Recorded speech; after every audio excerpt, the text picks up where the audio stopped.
रामकृष्णारी आपण जी पण पूजापाठ करतो ती फलदायकच असते. आज ना उद्या, उद्या ना परवा ती आपल्याला बँक बॅलन्ससारखी आपले काम करते.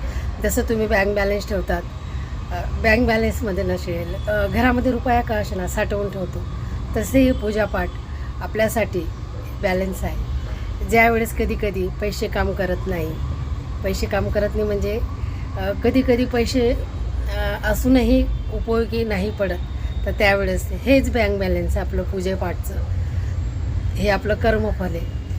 तर हे आपल्याला कामात येतं. म्हणून रोज सकाळी सकाळी तुळशीला पाणी टाकणे, सूर्याला पाणी टाकणे, काही लागत नाही त्याला. 1 तांब्या पाणी टाकायचं, महादेवाला 1 तांब्या पाणी टाकायचा. मंदिरात नाही जायला मिळत तर घरामध्ये टाका 1 तांब्या पाणी महादेवाला. हे बँक बॅलन्स आहे आपलं, हे साठवा. हे आज ना उद्या, उद्या ना परवा कामातच येणार, खरं सांगते.